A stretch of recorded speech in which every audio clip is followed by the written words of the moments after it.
his own repair business. Morgan's business was a success, and it enabled him to marry a Bavarian woman named Mary Ann Hassick and establish himself in Cleveland. Following the momentum of his business success, Morgan's patent sewing machine would soon pave the way to his financial freedom, albeit in a rather unorthodox way. In 1909, Morgan was working with sewing machines in his newly opened tailoring shop, a business he had opened with wife Mary, who had experience as a seamstress, when he encountered woolen fabric that had been scorched by a sewing machine needle. It was a common problem at the time since sewing machine needles ran at such high speeds. In hope of alleviating the problem, Morgan experimented with a chemical solution in an effort to reduce friction created by the needle, and subsequently noticed that the hairs of the cloth were straighter. After trying his solution to good effect on a neighboring dog fur, Morgan tested the concoction on himself. When that worked, he quickly established the G.A. Morgan Hair Refining Company and sold the cream to African Americans. The company was incredibly successful, bringing Morgan financial security and allowing him to pursue other interests. In 1914, Morgan patented a breathing device, or safety hood, providing its wearers with a safer breathing experience in the presence of smoke, gases, and other pollutants. Morgan worked hard to market the device, especially to fire departments, often personally demonstrating its reliability in fires. Morgan's breathing device became the prototype and precursor for the gas mask used in World War I, protecting soldiers from toxic gas used in warfare. The invention earned him the first prize at the Second International Exposition of Safety and Sanitation in New York City. There was some resistance to Morgan's devices among buyers, particularly in the South, where racial tension remained palpable despite advances in African American rights.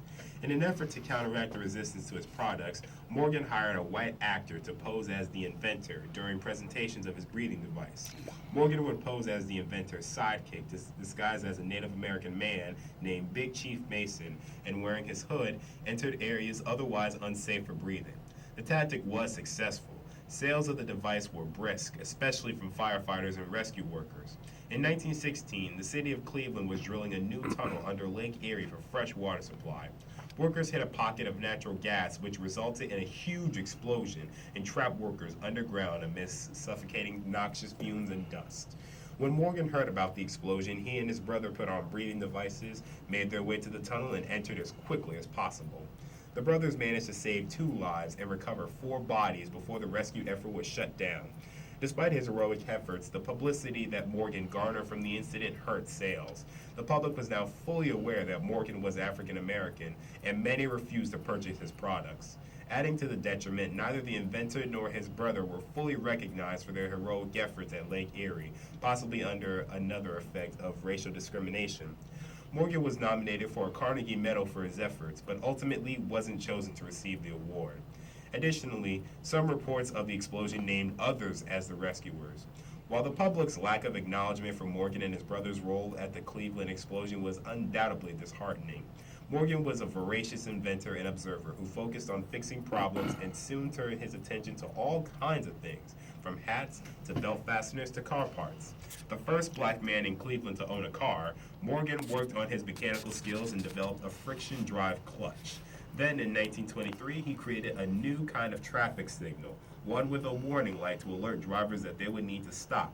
After witnessing a carriage accident at the particularly problematic intersection in the city, Morgan quickly acquired patents for his traffic signal, a rudimentary version of the modern 3-way traffic light in the United States, Britain, and Canada, but eventually sold the rights to General Electric for $40,000. Outside of his inventing career, Morgan diligently supported the African American community throughout his lifetime. He was a member of the newly formed National Association for the Advancement of Colored People, was active in the Cleveland Association of Colored Men, donated to Negro colleges, and opened an all-black country club. Additionally, in 1920, he launched the African American newspaper, the Cleveland Call, later named the Call and Post. Morgan improved and saved countless lives worldwide, including those of firefighters, soldiers, and vehicle operators, with his profound inventions. His work provided the blueprint for many important advancements that came later, and continues to inspire and serve as a basis for research conducted by modern-day inventors and engineers. And that is Garrett Morgan, people. The reason why I chose Garrett Morgan is because, as an inventor, a lot of people always look to Thomas Edison and people like that. But I've always wanted to see the African American side of things. And after my quick review of Lewis Latimer, I felt more compelled to find some more black inventors who changed the world. And Garrett Morgan, first guy to come to mind. I have to ask you, your in-depth research and reporting on this particular topic, and Garrett Morgan. What was what's your feeling? What's your take on how he dealt with the racism for his invention and how he had to be creative? How did that make you feel when you read that and you did the research? Honestly, I was pretty amazed because back then it was quite violent. Most people usually say before Martin Luther King, racism it was always very violent on both sides, and I find that the way that Garrett Morgan handled the racism, I thought it was really groundbreaking because most people at the time, they would have fought back, they would have tried everything else, but he just dealt with it and he kept on inventing and making bigger and better things.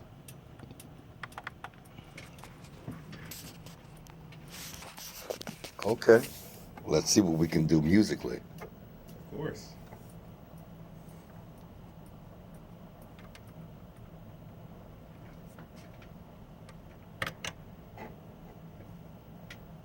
You are now tuned in to WSOU 89.5 FM.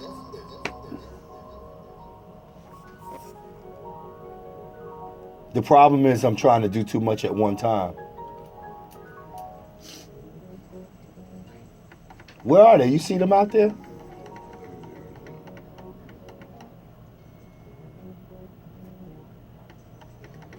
Right there.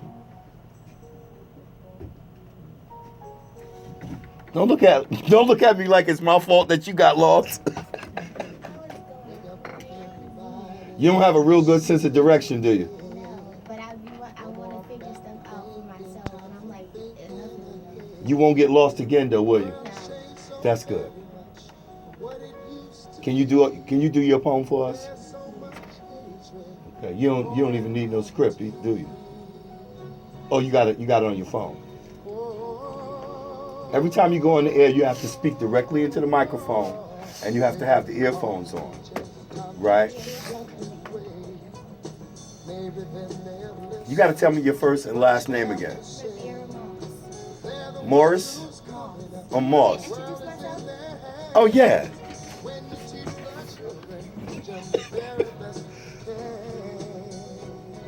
Oh, it's 10 o'clock.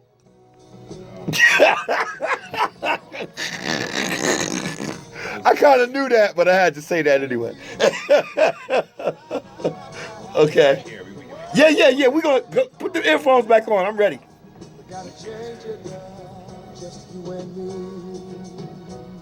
Okay.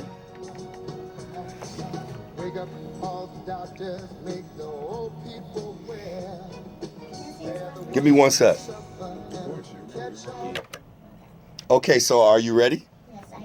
All right, so introduce yourself to the audience. Hello, guys. My name is Ribiera Moss, and this is my first time on air. And today I will be reciting a poem, and it's an original piece, and it's about parents. I know some of you guys are going to be a little bit upset, but it's coming for the heart. I think we should have a voice as teens, so this is my stand-up poem.